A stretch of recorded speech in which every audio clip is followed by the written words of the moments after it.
Welcome to the Horror Unmasked podcast, where we unmask the monsters and explore the lore. I'm Amber. And I'm Lily, and today we will be dissecting Rosemary's Baby. Let's have a baby. Rosemary and Guy Woodhouse are a young married couple who rent an apartment in the Gothic and splendorous Bramford building in Manhattan. At first, their friend and current landlord, Edward Hutchins, tries to dissuade them from doing so. The building has a rather unsavory past. It's been occupied by cannibal killers, Satanists, and witches, such as the Trench Sisters, Keith Kennedy, Pearl Ames, and the sinister Adrian Marcato, who created a scandal in the late 1890s by claiming to have conjured the living devil. Rosemary and Guy decide to move in anyway. One day in the laundry room, Rosemary makes the acquaintance of Terry Giannoffrio, a younger former drug addict who was rescued from the gutters by an elderly eccentric couple, Roman and Minnie Cassavet. Her friendship with Terry is short-lived. A few days after Rosemary meets her, Terry plunges to her death from the bay window. She and Guy are walking home when they see the police surrounding Terry's corpse. The Cassavets happen to be walking home, too. Presumably distraught, they strike up an acquaintance with the Woodhouses and later invite them to dinner. Rosemary becomes suspicious about their new elderly friends, particularly the way that Roman insists on speaking with Guy in private. Sketchy. Other things trouble her too, such as when Guy's career gets a jump start when his main rival, Donald Baumgart, suddenly goes blind. Now, all he cares about is his new play. Suddenly, he decides he wants to become a father. Rosemary's thrilled. Evidently, having studied her ovulation cycle himself, he announces the ideal baby night. Fucking weird. Weird as shit. That evening, Minnie drops by to give them some chocolate mousse. Rosemary complains of a chalky undertaste, but Guy gets angry over her ingratitude. Ugh. She eats part of it and then furtively hides the rest in her napkin. Suddenly feeling disoriented after dinner, she passes out and has a bizarre dream. The unsettling dream becomes a nightmare when she finds herself surrounded by naked elderly people. A statue figure of a bearded man staring down at her, and two men tie her to a bed. Trigger warning. For real. Guy approaches her bed, but then something that looks and feels inhuman brutally rapes her. This is not a dream, she cries. This is really happening. When she wakes up, Rosemary is sore and has scratches all over her. Guy half-heartedly apologizes for having had her while she was out. Rosemary is angry, but baby night later proves successful. Yeah, that whole thing was Fucked up. Yeah. very extremely fucked up. Yeah. It's the half-heartedly apologizing for having had her while she's out. Like, Yeah. dude. That even if that were true of him, it's still rape. Still rape. That's still rape. That's still It don't rape. matter if you're married. If it wasn't consensual, Yeah, it's still she in the literally same like boat. woke up and was like, I had a dream someone was raping me. And then he goes, sorry. Like, that's literally what Like, happened. that's an apologetic offense that you can do. Well, he was apologizing for, like, the scratches on her. I don't know.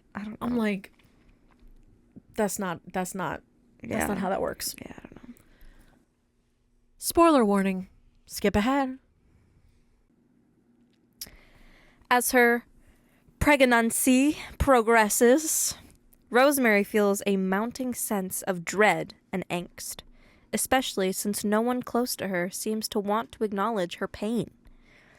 Hutch had intended to give to Rosemary a book called All of Them Witches, but Hutch falls into a mysterious coma and dies.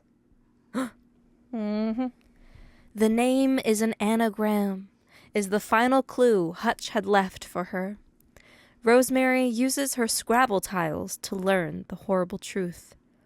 Roman Castevet is an anagram for Stephen Marcato. Mm-hmm. The sun. Now she suspects Roman, Minnie, and all their all too helpful friends are Satan worshippers. Mm-hmm. She tries to confront Guy, but others appear in the apartment, having entered by some other means. Rosemary tries to fight them off, but she goes into labor and is sedated. Mm-hmm. After a few days of pretending to cooperate and take her sedatives, Rosemary arms herself with a sharp butcher knife and finds the partition between her apartment and the apartments of the Cassavets. Because the rooms are connected. For real, yeah. Removing the closet interior, she finds the hidden doorway to the other apartment and steals inside.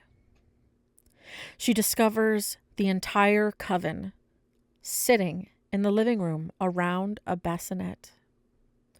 Guy finally tells her that he made an agreement with the coven to allow them to impregnate Rosemary with the spawn of the devil in exchange for a successful acting career. Absolutely fucked up. So fucked up. Hey, I just gave your body away for something so that I could be successful. Yep. Absolutely fucked. And have fame. For real. Rosemary spits in his face and sinks into a chair, defeated. Minnie brings her a cup of tea, and Roman speaks more gently to her and encourages her to be the baby's mother, and that she does not need to join their evil coven. Although Rosemary hesitates at first, her maternal instincts win, and she approaches the bassinet. The end. Fucking crazy. Crazy. Absolutely crazy. Not even gonna lie, not at all what I expected. Yeah. I don't know what I was expecting, but it wasn't that. Yeah. It's a film that definitely focuses more on suspense and like gaslighting. Yeah. I mean, the only reason why it's R-rated because it's an R-rated film, and the main reason why it's R-rated is because of the nudity. Right. That's pretty much the only real reason why it is an R-rated film. Mm-hmm. It is labeled as a horror mystery. Mm-hmm. I'm surprised it's not like horror psychological. I agree. Because it's definitely it's a film about like gaslighting. Mm-hmm. That's like and literally what it's about. Making her feel like she's crazy. Like she's crazy, yeah. Yeah. That her pain isn't real and all of the things. Yeah, yeah. All right. So this movie was released June 12th, 1968. Yep. And the director is Roman Polanski. Oh, yeah. Yeah, yeah. That is literally the only information I was able to find. Really? Nothing else. Literally. When you look up this movie. Interesting. Okay. So, their budget. Yeah. It was 3.2 million. Okay. The site I saw that on called it small. So, Yeah. which I don't know if that really is that small for the time in the 60s. I mean, it's definitely small nowadays, but definitely Yeah. maybe, I don't know. But in the box office, it made 33 million. Wow. So That's actually pretty decent. pretty good for the time. Yeah. The runtime is over 2 hours. Yeah. It's like 2 hours and 16 minutes. It's surprising that it's as long as it is. Mm-hmm. Because it doesn't feel no, that because way. we literally we just read that whole summary, and like it is literally like she gets pregnant, she gives birth. So like what really is going on in this movie? It's literally, this whole movie is really, this movie is essentially gaslighting the movie. Yeah. Gaslighting the movie. It's literally like they gaslight her like because they think like she's crazy, but then they also gaslight her into like not believing that things, and then but like it's all legit. And like she knows it's real, but they keep being like, no, Yeah, no, because normal people are not gonna like, I don't know, man. It's wild. Oh, so you're saying you don't even have like the studio or who wrote it, or I don't have shit. okay. Literally, so usually when I get that initial stuff, that's usually like if you just look up the movie, and you scroll down a little bit, it's right there. Like, it's bare bones looking up for this movie. Yeah. I am pretty sure that Roman Polanski did write it as well as direct it. Cause it's But I don't know about... essentially what it's saying. Like, most of this is its prequel is Apartment 7A. 7A, yeah. And it's adapted from Rosemary's Baby. Yeah, The story's by the book. Era. Yeah, Era 11. And that's it, really. Like, and there's a sequel. Look What's Happened to Rosemary's Baby. Oh. But, like, other than that, there's really fucking nothing. Which is crazy because... Which is fascinating. All right. Hold on. That's wild because I feel like so... just from all of the podcast episodes we've done and the amount of movies that say that they've taken their inspiration from this movie... And also the fact that it has a 97% on Rotten Tomatoes. Which is not surprising. I mean, even for me, it's maybe a little high. Yeah. Like, I would maybe mid-80s. For today? For today. Sure. If I were to watch this back then... Oh, yeah. This probably would have been my favorite movie. Probably. Because, you know... It'd be your what Conjuring is now. Kind of. I think so. Because it's really... It has its elements of creepy. For sure. For sure. But it's also like... But I wasn't terrified watching this movie. Absolutely not. But it's definitely It's not a spooky. scary movie. No. It's creepy, though. It is. It's unsettling. It's like, what the fuck? Right. Yeah. There's a lot That's of the like, sensation what the I had fuck? watching this movie. There's a lot of what the fuck like moments. You're just like, I'm sorry. What? Yeah. And the fact that only 2 people died. So. Yeah. So it wasn't that. Yeah. Insane. The goriest scene is us seeing Terry's fucking Bashed face, and that's in it. face on the concrete. That's it. That's it. Which is why I don't remember all of the movies that said they've gotten their inspiration from it, but watching this movie, I definitely thought about 2 very specific ones. And that was Hereditary. Yes. And then Annabelle, the first one. Yeah.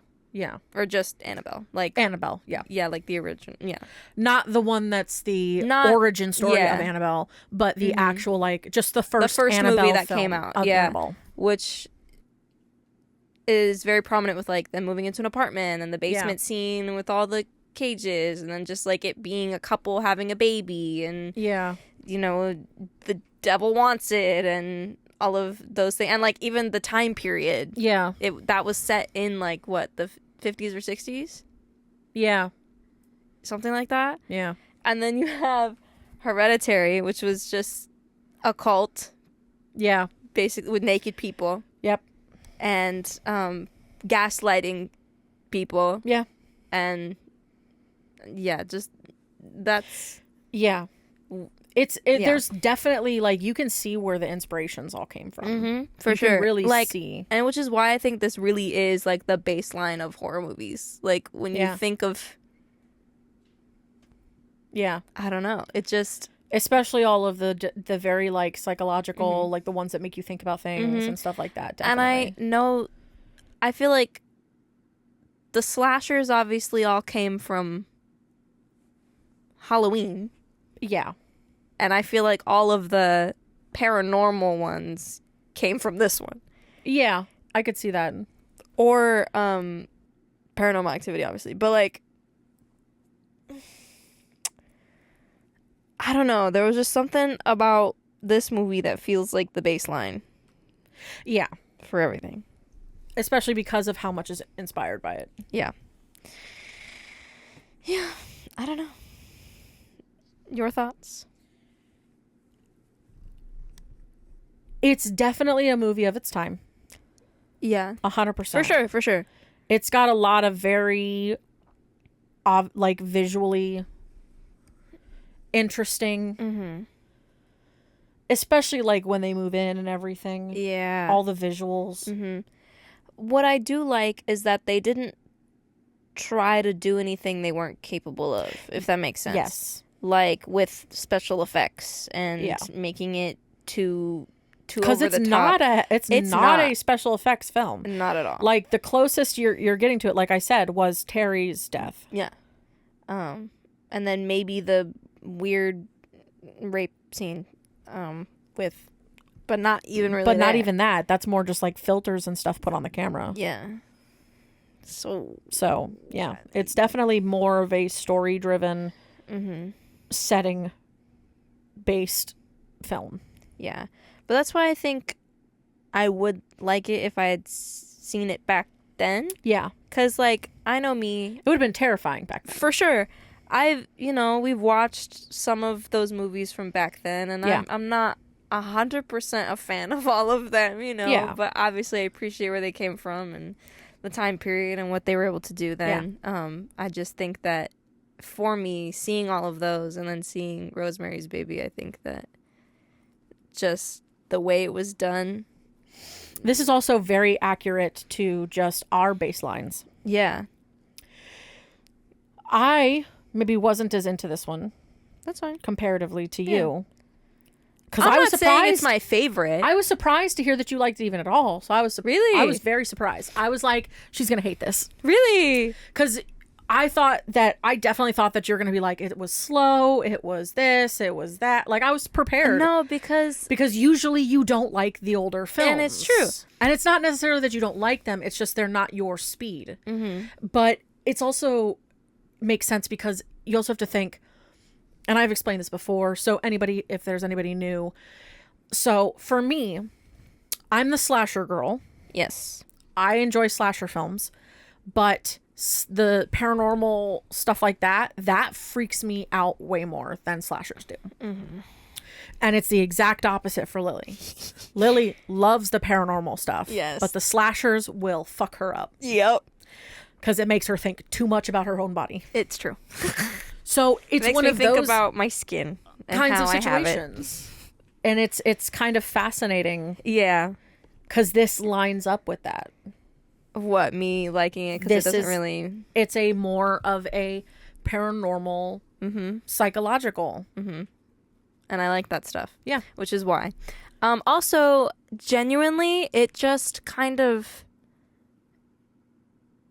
I don't know how to explain or describe this, but it felt like when I was watching it, kind of like I had seen it before. But yes. Obviously I've never seen this movie before. But the touchstones. Yeah, it kind of like reminded me of things that I've seen today. Yeah, exactly. Because I feel like it is such a baseline for so many movies now. because so many people pull inspiration from it, and so I wasn't sure if I was gonna like it because I've heard so it's many. like this, Exorcist, stuff like that. Those are all definitely they're part of the baseline group. Yeah, and everyone's like, "Oh my god, Exorcist is so good. Oh my god, Poltergeist is so good." Yeah. I said Paranormal Activity earlier, but that's fine.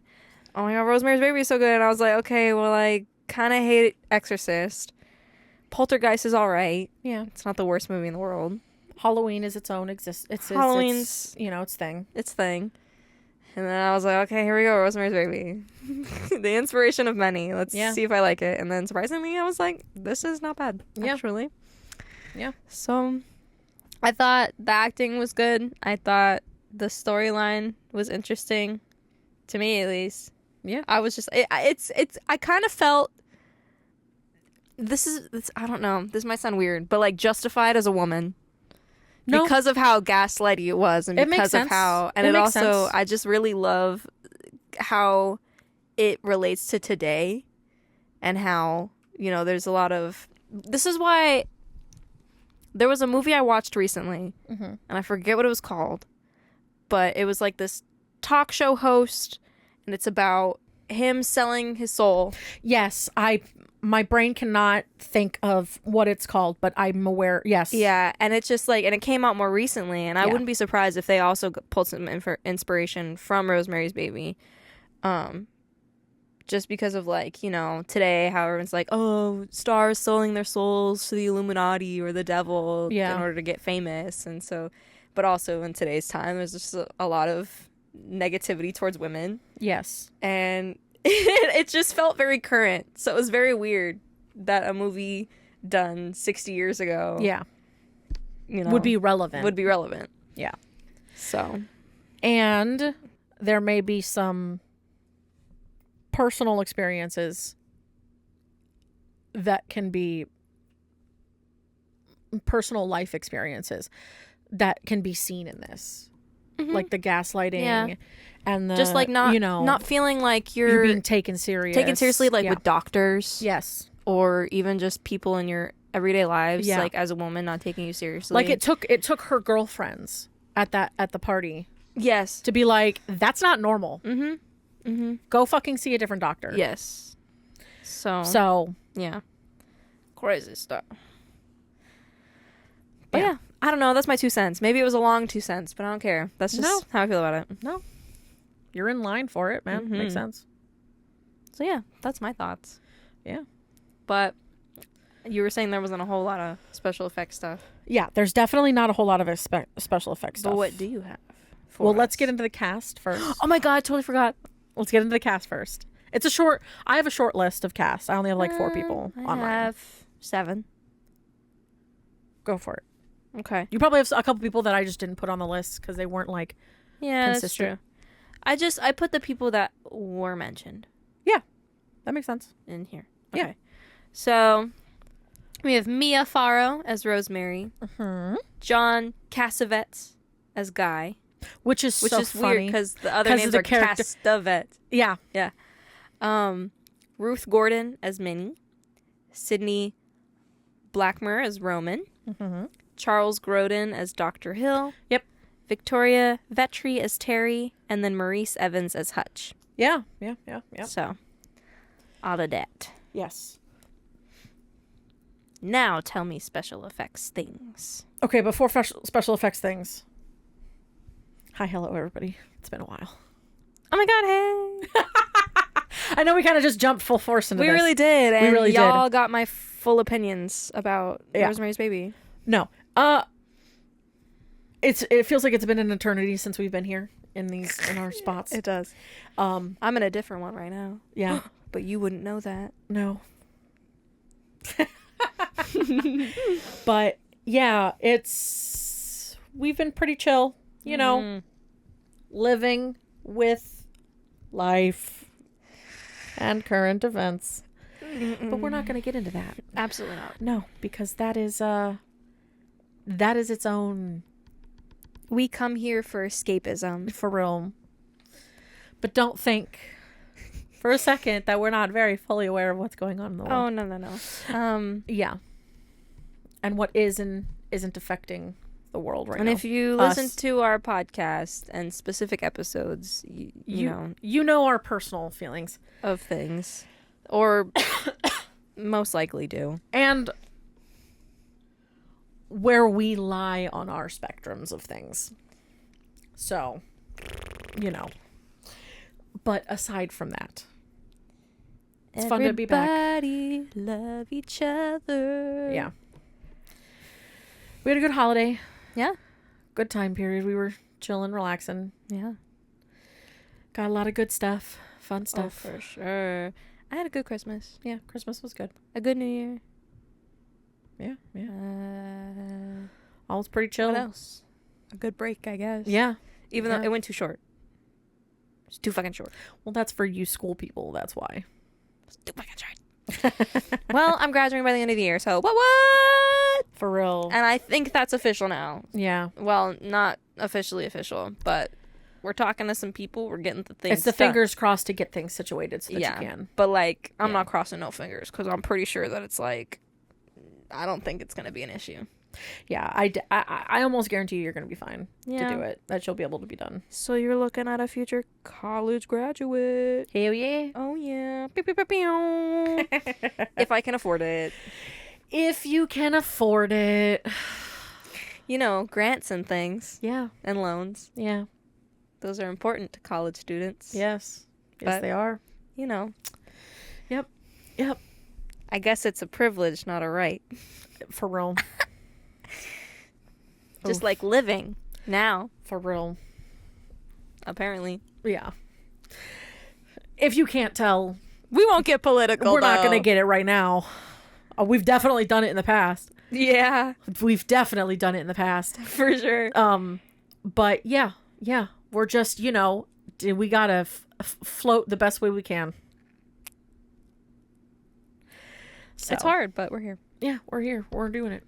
And We're if you need getting anybody to shit done. talk to or resources, email us. Yeah.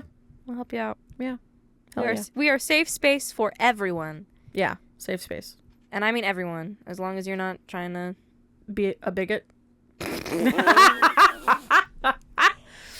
No, I mean everyone. Just as long as you're open And respectful. and respectful and yeah. kind and loving. Yeah. We do not tolerate hate Yeah. on this channel And disrespect. and disrespect of any kind Of any kind. Yeah. to anyone. And I mean that. Yeah. Because I think everyone deserves love, health, and happiness. Yeah. No matter your views on other people either. Yeah. And that's just what I think. And if you don't think that, then that's That's on your you. prerogative. That's on you. And if you want to be hateful, go ahead. But I'm sending you my love. Yeah. From a real fucking far. Yeah. Alrighty. So, Well, now that we got that off our chest. settled and situated. Now that y'all know. All right.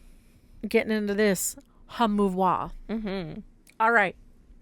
So the cinematographer for this film is William A. Fraker? Not Franker. Fraker. William A. Fraker. So, like we've explained, this movie is not a, special effects heavy technical film. No. This is very much it's a pretty straightforward film. It's almost like it could be a play. It's that kind of level. Yes. Do you know what I mean? I think that's also kind of what struck me. Because you could put this as a play on a stage. Yeah, you can put this on stage and very it'd be easily. fine. Yeah, exactly. Because it's because of the fact that it's not CGI heavy or special effects heavy, it's very easy to that. I could definitely see this being able to be Oh my God, a play turned adaptation. into a play, Somebody make it a musical. and somebody make it a horror play. Yes. Amp that scary. Yes. Make it like Bram Stoker or Dracula. For real. Or, but book Bram Stoker, not movie Bram Stoker, because we don't need more titty. And then what's the other one? There's also another kind of... Oh, I think it's literally Dr. Jekyll and Mr. Hyde Yes. is also... Turn Rosemary's Baby into a horror musical. Why not? Why a musical? Because I want to sing. Bitch. You know that it would be a straight play, and you know that. Oh, You know it would be a straight play because I it would know. be the weirdest fucking musical. That's the point. People love that shit. You're telling me it wouldn't destroy Broadway? Beetlejuice makes sense to make it into a musical Why do you say that? because it's Beetlejuice. Yeah. This one, that might be a little contentious. Yeah, I feel like if somebody made a song about, grape, Yeah. that would not really... Go over well. No. No, wouldn't. Nope. Oh, God, no. Nope. So, yeah, maybe be a little more sensitive. Make it a play. Yeah. Not yeah. a musical. Yeah. Or Make it a straight play. Make it a just, straight play. just skip the song during that part. We don't have to. That would be a whole scene. It'd be a whole climactic scene. It would be. It would. Yeah, it would. Oh, I'm sorry. I get excited about musicals because I like to sing and a little bit of dance in the background. Put me on, coach. All right. Anyway, yeah, sorry. So it's mainly in-camera work that this film relies essentially heavily on, and also, like, obviously the building and the location in which they are filming it in and of. And kind of some of the first shots that you see is them panning across the New York skyline, which eventually becomes a vertigo-inspiring high-angle view of the rambling Dakota apartments. It made New York look very beautiful. Yeah. It did. I won't even lie. Yeah, because the thing is that the whole scene of the apartment, like when they get to the apartment and you're above it, and then you kind of go and see further down to find the Woodhouses arriving to inspect their potential new home. Yes. That was a very tough shot to do because it was done from the building from across from the Dakota. Oh. So, Franker was recalling this whole experience because he was saying that a special extended platform had to be built off the roof to allow the camera to be far enough out to look straight down on Farrow and Cassavetes far below, on the two of them down there. So for the first take, they tied a rope around the operator, David Walsh. A rope. Yeah. I guess this and is he the 60s. crawled out Of onto the platform and did the shot. After he came back, they had asked him, "Did you get the shot? Did you get it?" And he looked at them and said, "I don't know." The height was just too much for him. Oh. Especially as the shot ended looking straight down. Yeah, no. Here's the thing. So then Fraker tied the rope around himself. And did it himself? And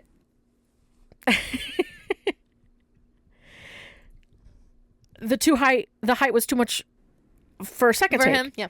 So after Roman called cut, he asked Fraker if he'd gotten the shot, and all he could say was, "I don't know."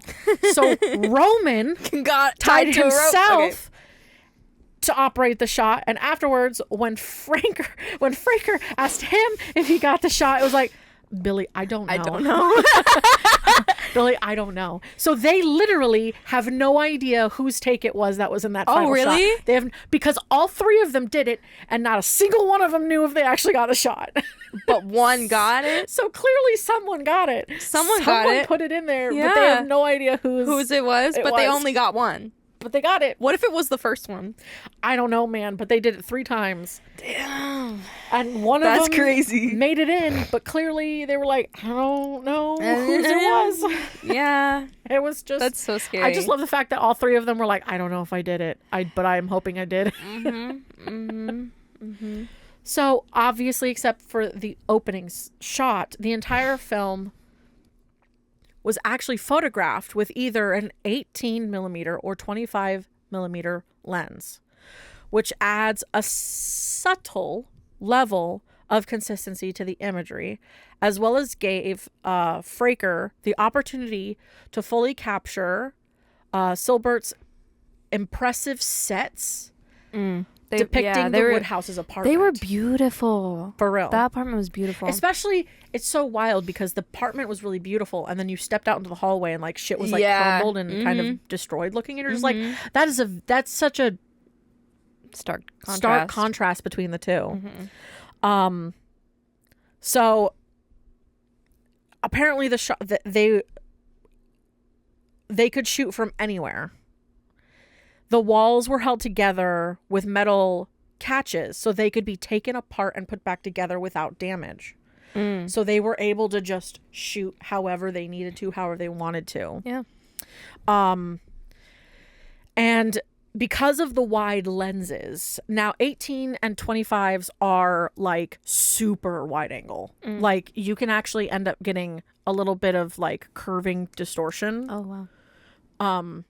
Because of how wide out they are. Sometimes they can even like fisheye lenses are very wide. But so the lighting itself could not be done from the floor. They actually, so the 20-foot walls prohibited anything but top lighting from the overhead grid.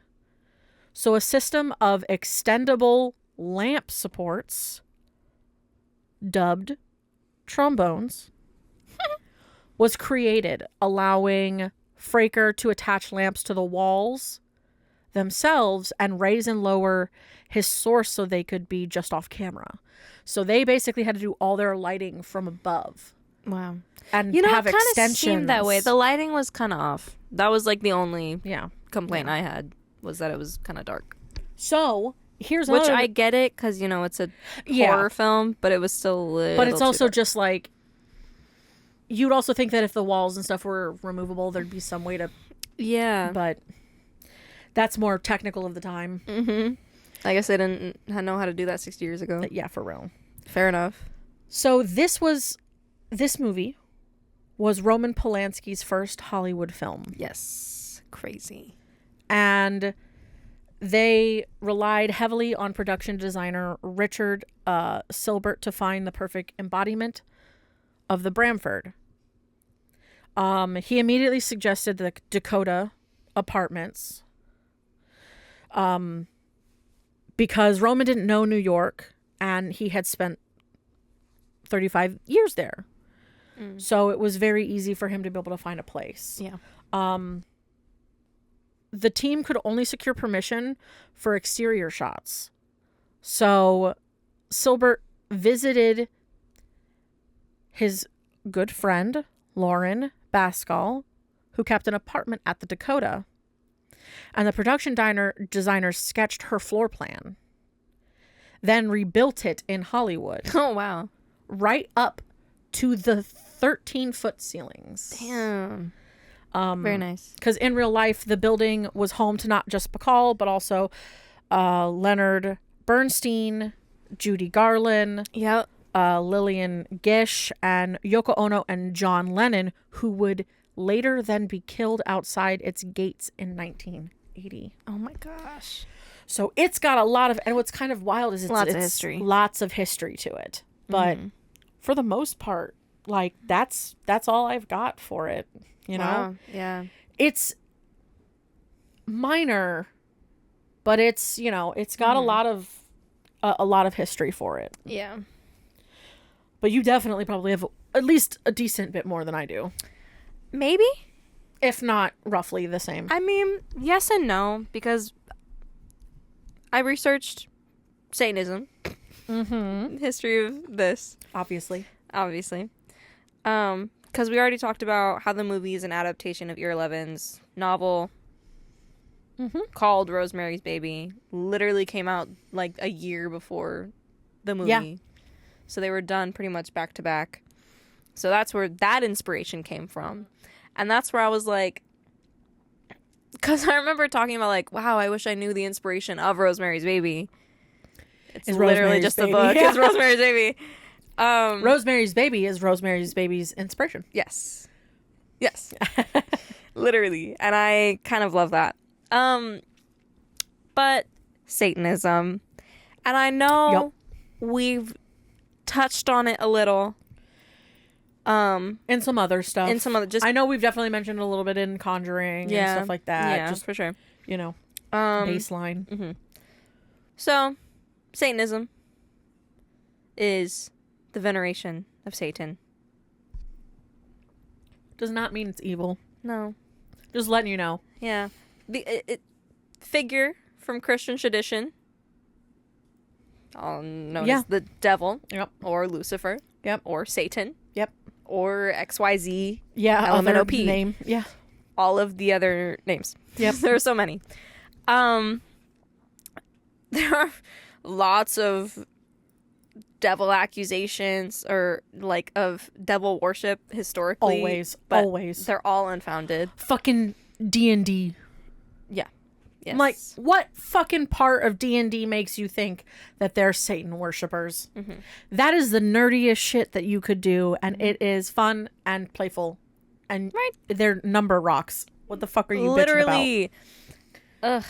Like, are you kidding me? How is D&D tied to Satanism? Whatever. Satanic Panic, which I will talk about that. For real. A little bit.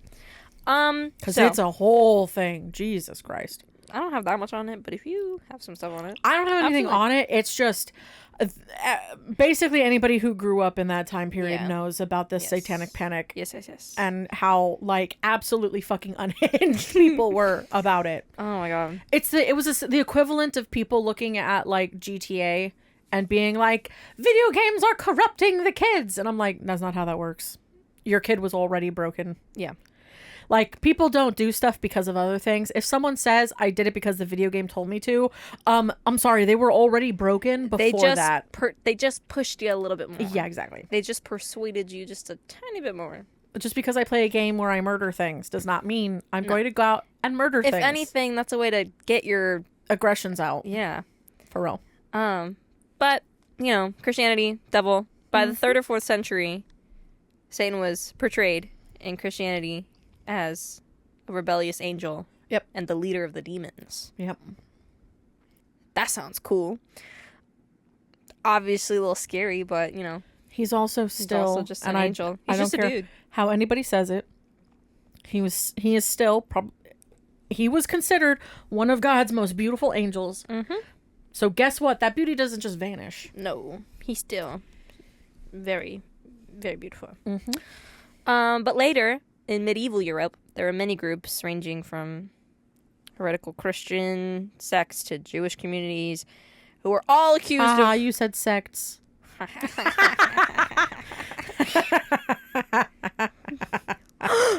That's Don't so funny. say that. That's a bit weird. I did not. Okay. They were all accused of worshiping Satan through secretive, nocturnal rituals. For real? Yeah. With sensational claims like incest, orgies, and even child sacrifice. You know, because who doesn't love a child sacrifice in the middle of an orgy? Our goats gone missing. With your brothers and sisters. Our goats have gone missing. They've all been sacrificed to the devil. I'm like, nope. No. Nope. No. Nope. They either ran away or somebody stole them from For you. real. Like, I don't know what to tell you, bro. For real. You should have had a backup camera. There is not a group of people out in the woods dancing naked under the moonlight to Satan. And if there is, where's my fucking invite, bitch? Right? Because, honestly, and here's the truth of it. Yeah. Satan, the devil, got banished to hell. Because? For what reason? Because he gave us knowledge and free will. Oh my god. Oh my god. And of course, he gave it to the women first. And guess who got blamed first? Us. Us, yeah. Yeah. There are so many contradictories in the Bible. For real. And there are so many I don't even know. In literally every religion, there's a quote, quote, Satan. And all of them are like providers of knowledge. Yes. And information. And we talked about this when we talked about Hereditary and the Yeah. specific demon in that one. Yes. It's Payman? Payman. Yeah. Who I remember reading this very vividly. He's the same one that shut your power off. He did. He literally did. He was like, "Are you searching up me? Are you searching how to summon me? Maybe not. Don't do that. I'm warning you. Don't do it." He's like, "Let me just turn her power off just to make sure she knows not to." No, that's literally what happened. Like, I don't. Okay, for those of you who haven't listened to the Hereditary episode, I was sitting there and looking up, like, how you actually summon Payman. Because I was like, I don't know. How would someone actually do that? And as I was typing it into my computer, power went out. I was like, he went, nope. That is she also is currently in the current campaign playing a cleric. That is divine intervention if I've ever seen it. Ever. Like that.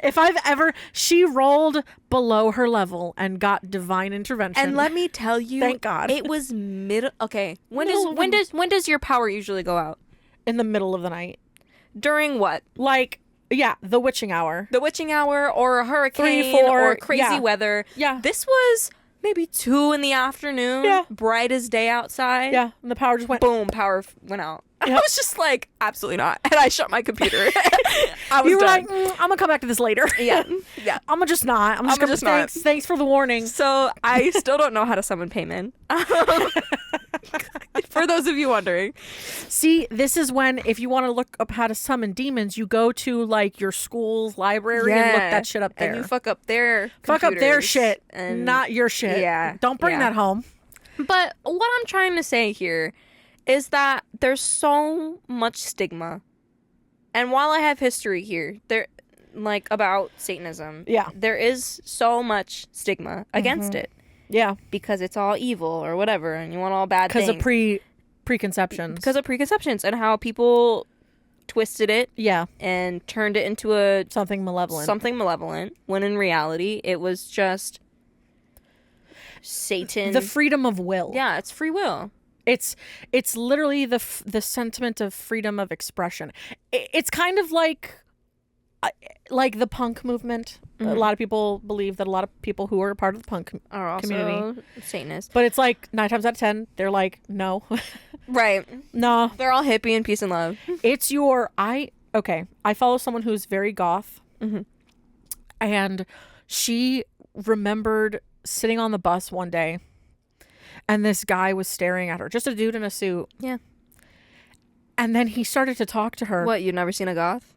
And he was a Satan worshiper. He was just a business dude. And he tried to like indoctrinate her? No, he thought that she was already like a part of that whole thing. And she was like, no. What did he do? What he go through and he went, Hail Satan. No, he was just talking about like, he was like, like a normal, like it was as if it was a normal motherfucking conversation about like, just to say, hey, how's your day? You know, Satan, pretty chill. Yeah. Right. Yeah. Like shit like that, like the equivalent. Yeah. And she was just like, look, it's not us. We're not the ones. Right. It's those normal looking motherfuckers. It genuinely is. Like, those and that's normal not, bitches that's not are a the joke. ones that are the Satanists. It is. And that's how you know. And that's why I think, here is my, all right, if you don't hear from me after this podcast episode, this is why. It's all these normal motherfuckers in business suits because it's all the fucking politicers and top 1%. It's literally Rosemary's Baby. It's literally Rosemary's Baby. Because it's literally... I think that's why I appreciated it so much. The rich man, that dude literally gave up his wife's body to gain fame. Mm-hmm.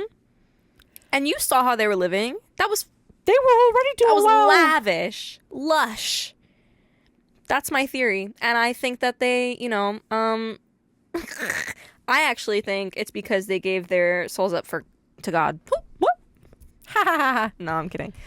But, they're Who said worshiping God and to Satan something. were separate people? I did. Who said that God and Satan were separate people? Oh. Not me. I didn't say that. Mm-hmm. I know they're not separate people. Two sides of the same motherfucking Same coin. fucking coin. Y'all think, yeah.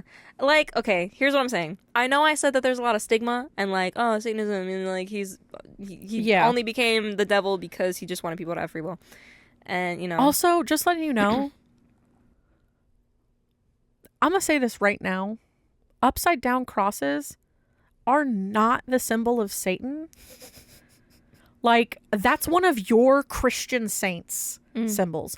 Not, if you actually Google and research up what Lucifer, Satan's symbol is, it's not an upside down cross, you dipshits. That's like one of your saints' symbols is an upside down cross. Just letting y'all know. So stop with the whole looking at like upside down crosses and being like, that's a symbol of Satan. I'm like, no, it ain't. That's one of your saints, you bitch. That's one of your saints is an upside down cross. Yeah. No. I was kidding about like all of these politic people worshiping Satan because obviously what I said about Satan being a chill dude. It is the regular people on the street who are just like, Satan, man, right? But it's also just like it's also the idea that it's only people who are not looking up the information in regards to Satan as to like there are real people who are Satan worshipers because he's just a person they're following. Yeah, like that's it. Like because he was still an angel, like he had reasons for doing the things that he did and just wanted people to have knowledge. So it makes sense. Like, follow who you want, believe who you want, have the faith that you want. Doesn't matter. Just don't.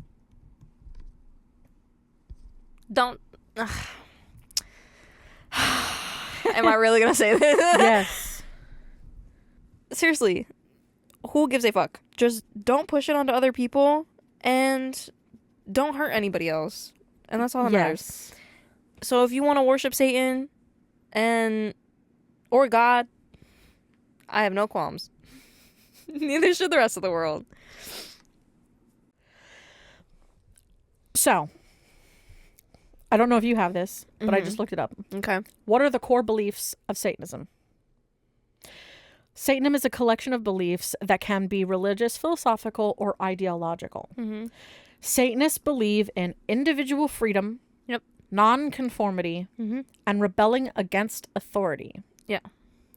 Which is what I was saying, free will. Yeah.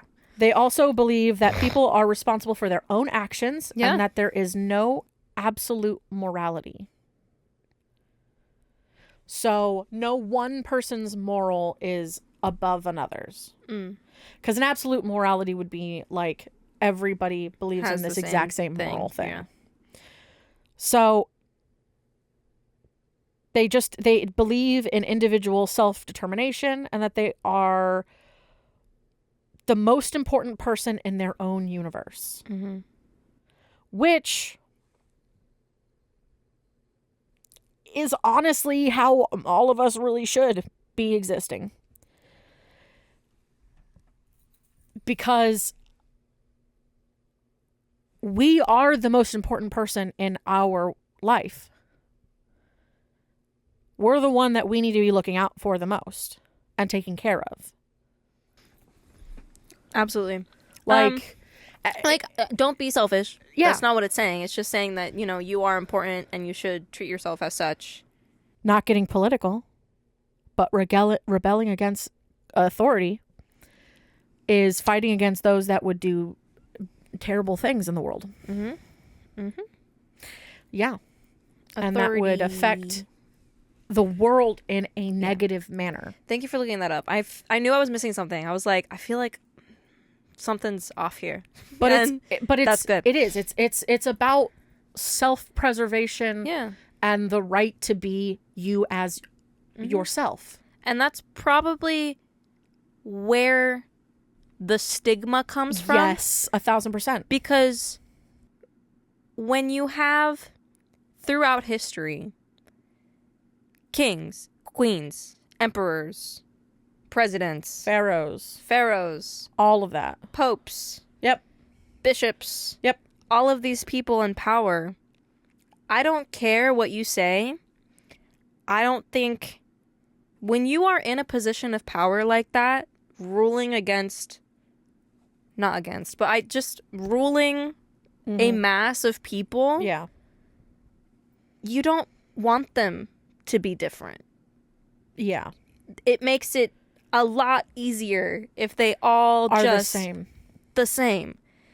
Because then those that are different are more easy to spot. Yeah. And it's like... Whereas in reality... And that's what... We're all very different. Yeah. And I think that's where the stigma comes from of like, you know, all of these people who are human beings just trying to have individual identities and be themselves, and all of these people who are trying to govern them or trying to rule them. Yeah. It's too much. And they're just like, no, just be one thing. Yeah. Otherwise, Satan. Yeah. And especially with women. And that's the truth, because Satanism, even in like, this is, now I'm going into my notes, but it's in the modern era, devil worship became closely linked with witchcraft. Yes. Yes. And that's because it was to put women in their place. Yes. Don't be different. It Don't was be the whole Tituba, the whole everything out in Salem. Yes. All of that. Yes. That was a big part of it. So witches were often depicted as attending a Sabbath where they pledged allegiance to Satan. And so as a result, tens of thousands, mostly women, were executed. Yeah. After very brutal witch trials. Yes. Brutal. Like, so they would have these brutal witch trials. Yes. And then torture them again and kill them. Yes. Well, yeah, I don't know. It's, so there's no joke. I really want to go to Salem. Yeah. To like see the museums and be. I want to be learn there. more. I want to go to the museums and read up on all the artifacts, and because it's also just like, yes, they would crush people under rocks. Yeah. They would drown people. Yeah. They would do all set sorts them on of fire while they were still alive. things. And they were like, well, if they die, then they weren't a witch.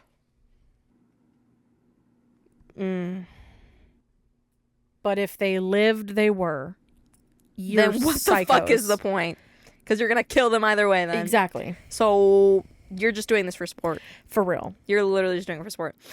But yeah. So the association between Satanism and extreme ritualistic behavior was further enforced in pop culture. Yep. With novels. Yeah. Such as La Basse by Huysmans, and films such as The Devil Rides Out and Rosemary's Baby. Yeah.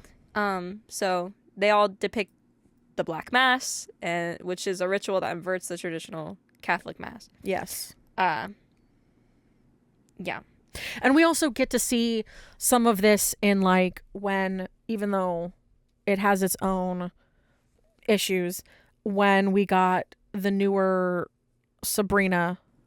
Yes. When we have like shit, I'm even thinking about like Charmed. Mm-hmm. I'm thinking about like all sorts of like TV shows, films, things like that we've gotten that have those elements in it. Mm-hmm. And it's like interesting to see because even in those ones, they're trying to flip the script on like what it means. Yeah. Yeah.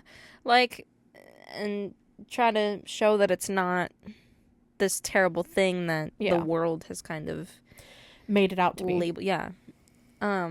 Which goes into the satanic panic stuff, like the fears of widespread satanic ritual in the 80s and the 90s. Yep. Initially in the U.S. Yep. When therapists and certain Christian groups claimed that repressed memories revealed a conspiracy of child abuse linked to Satanism. Uh-huh. Yeah. Today, yes, there have been many investigations in the U.S. and Britain, but there's no evidence for conspiracies like QAnon, which is happening today. If you don't know what that is, It's a far-right American political conspiracy theory Yeah. and political movement that Yeah. originated in 2017, which centers on claims made by anonymous individuals known as Q. But these claims have been, Fucking wild. their core belief is that satanic, cannibalistic child molesters are operating a global child sex trafficking ring that conspired against Trump. Yeah. They're Trump supporters. Usually QAnon people are Trump supporters. Yeah. QAnon has direct roots in Pizzagate. Yep. And if you don't know what that is, that's an internet conspiracy theory that appeared in 2016, but also incorporates elements of different conspiracy theories and connects them. Yeah. Yeah. Basically, QAnon has been described as a cult. Yes. But the followers believe the Trump administration secretly fought the cabal of pedophiles and would conduct arrests and executions of thousands of Yeah. cabal members. They're essentially the people that put Trump as like a religious symbol in their minds. Yeah. But yeah, they wanted to arrest and execute thousands of cabal members on a day known as the Storm or the event. And many conspiracy believers have named Democratic politicians, Hollywood actors, high-ranking government officials, business tycoons, medical experts as members of the cabal. QAnon has also claimed that Trump stimulated the conspiracy of Russian interference in the 2016 United States presidential election. Yep. To enlist Robert Mueller to join him in exposing the sex trafficking ring and to prevent a coup by Barack Obama, Hillary Clinton, and George Soros. Yep. Yeah. QAnon is described as anti-Semitic. Yes. Because it has a strange fixation on George Soros, who is Jewish, and conspiracy theories about it's like a alternate version of the KKK. kind of. It's but like more conspiracy theory, more tinfoil hatty. Way more tinfoil hatty. So, despite thorough investigations in both the U.S. and Britain finding no such evidence for, repressed memories, and the therapy and the child abuse and the Satanism, these ideas have resurfaced in QAnon. Yeah. So, QAnon basically was like, I don't believe you. You're part of the problem. Yeah. Just perpetuating the idea that... And then they put their tinfoil hats on and made their crazy string boards. Anyway, enough about QAnon. They just keep perpetuating that Satanism is whatever it is. They keep their panic. Yeah. Yeah, they keep the panic going. They basically live in the satanic panic permanently. Yes, permanently. Is what I was trying to get there. I don't know if that came across. But essentially, yeah. Anyway. But now for modern religious Satanism, the 20th century has witnessed a rise of organized Satanist groups. Not surprised. Actually. But the first one, actually not too much. They're categorized by two different things. The Church of Satan, which was founded by Anton LaVey in 1966. And he's his own problem. Yeah. Who uses Satan as a symbol of human nature, individualism, rebellion against societal norms, while remaining atheistic and rejecting the literal existence of Satan. Yeah. Anton LaVey is his own problem. He's a problem of his own existence. Yeah. And then you have the Satanic Temple, which was founded 13 years ago in 2012, which also views Satan symbolically, but adopts a more progressive, socially active stance, supporting causes like abortion rights and same-sex marriage. That one's a little bit more of what the modern people focus on. Yeah, because we all, not all, but a lot of us know that Satanism is not what history has made it. Yes. And it is about... Oh my god, I got a Charlie horse right now. Oh no. Oh my god. Ow. Ah. I saw a look of shock in your eyes, and then you were like, what the fuck? It just kept going, man. It if I felt a little tightness, and then it kept getting... Yeah, they're the worst. Please go away now. Sorry. I don't know if anything what I'm saying right now is making sense, but I don't care. This is our first episode back, and I'm excited. So, what was I saying? Oh, that also, there's not a problem in having Satan, the Satanic Temple, tied to and supporting causes like abortion and same-sex marriage. Yeah. Because Satanism, as we've said, is about individualism. Yeah. And being your own human. So it makes sense that they would support that. Exactly. I just think that because they do, a lot of people are looking at it like evil, bad, no. Yeah. So I don't know if that really helps our cause, but that's more of a personal perception of the situation. Yeah. So those were the atheistic Satanisms. Yeah. Here are the theistic Satanisms. So there's a group called the Temple of Set, which was formed in 1975 by Michael Aquino? Who knows? Who regards Satan or related figures as real entities.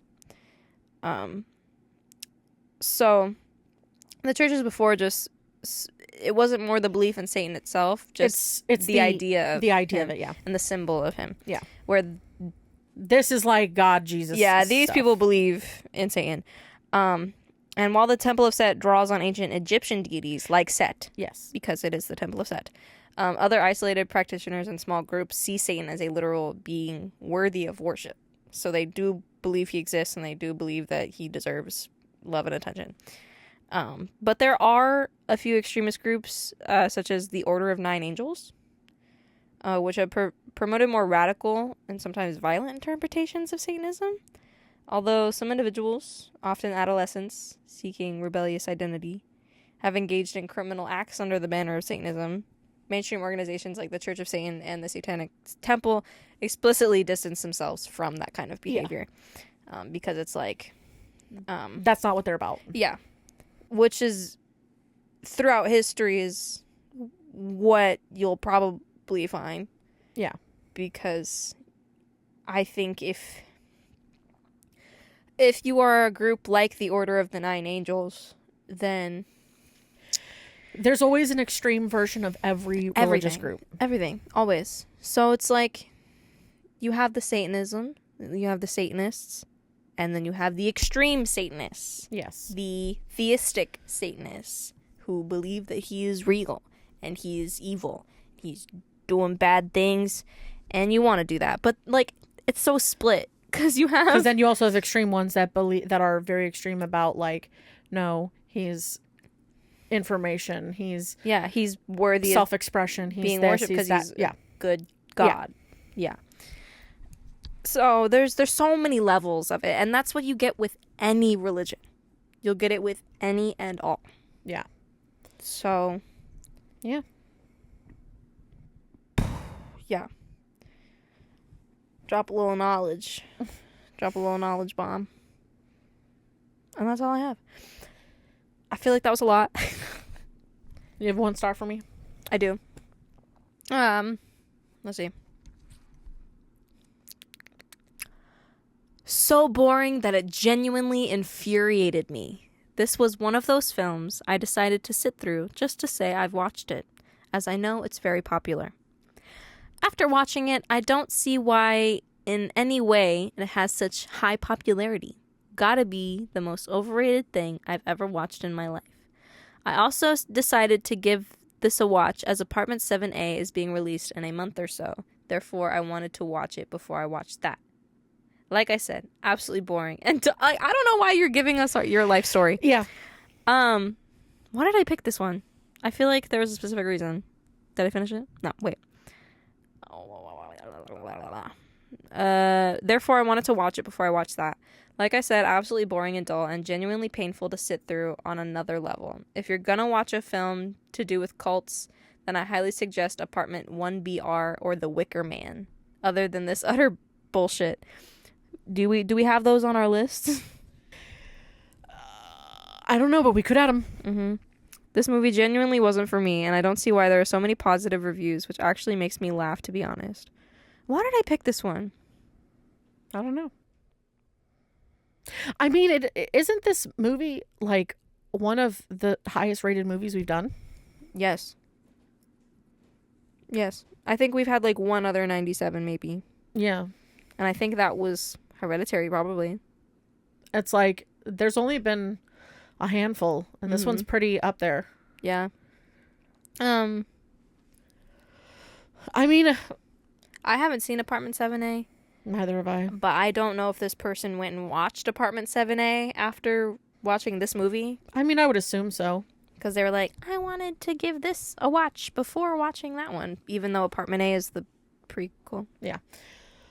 I mean, not every movie is for everybody. Facts. And the Apartment 7A film is also just like, it's not, or is it a show? It's a film. Also, I've never heard of The Wicker Man. It's a 2024 film. Oh, okay. So that was a very recent post. Mm-hmm. It's an hour and 44 minutes. Oh, it's not bad. It is also rated R. It's a horror drama film. Only has a 43%. Well, if you didn't like this one, then you're gonna hate that one. So maybe. Who knows? It's disturbing, psychological, and supernatural. Mm-hmm. So clearly it which is interesting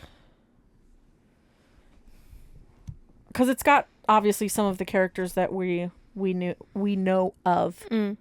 But yeah, it's just, this is a sequel to it.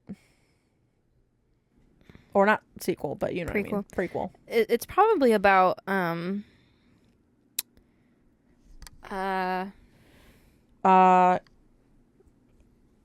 anagram guy. Stephen Marcato? No, the overview of it is Terry. Oh. Dreams of fame and fortune in New York City, but after suffering an injury, an old wealthy couple welcomes her into their home in Branford. When she receives an offer at another chance at fame, it seems that all her dreams are coming true. However, disturbing circumstances soon have her second-guessing the sacrifices she's willing to make for her career as she realizes that something evil is living in Apartment 7A. Okay, but why would they make a movie about Terry when she literally... Because she was the first Rosemary. She was wearing the necklace and everything. Oh, yeah. She was the first Rosemary. And they got rid of her because she wouldn't do what they wanted her to do. Mm-hmm. So, Rosemary took her place. They found another. Yeah. So, this is more of a story on Terry than anything else. And kind of that whole situation that led up to the moments before her demise. Mm-hmm. So, which is why it's a prequel. Because it happens before the events. But in close proximity to it, I assume. Mm-hmm. But yeah.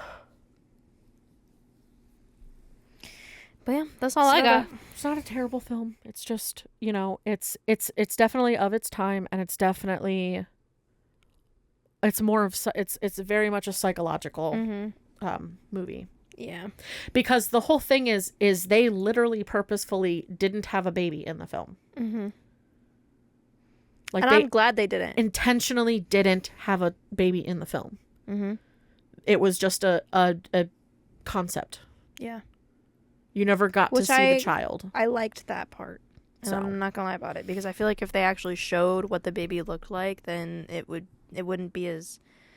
I like that they kept it to our imagination. And that was literally the point. Yeah. That was literally the point of it. So it didn't look weird or strange, or like they were trying to do something they couldn't. The only thing the only hint towards the baby was that it has the cradle and the eyes. Like the comment about its eyes. Mm-hmm. And that was pretty much it. Yeah. So, but yeah, that was Rosemary's Baba. Babas. So next week, or not next week. So if you don't remember, we're doing our spaced out schedule this year. So it's 2 episodes. Well, I'm trying to graduate and do all the things. So in like 2 weeks will be our next episode. And that is going to be on tarot. Ooh. So look forward to that. It's going to be the 2024 tarot film. Very excited. Cannot wait for that. Yippee! Alrighty. Remember that you can give suggestions of films that you would like us to watch and things like that. So you can send us an email at horrorunmasked@gmail.com. You can follow us on Instagram at Horror Unmasked. I will be changing some of our socials soon. I'm thinking of going to Threads and not being on X anymore for obvious reasons. Just kind of, I'll be filling with some stuff just to see if and what I want to do with it. But you can listen to us wherever your pods are cast. Mm-hmm. If there's any place or suggested location you would like us to have the podcast on, let us know as well. But I think with that, there's only one thing left to ask. Will you fear? Or will you fear not?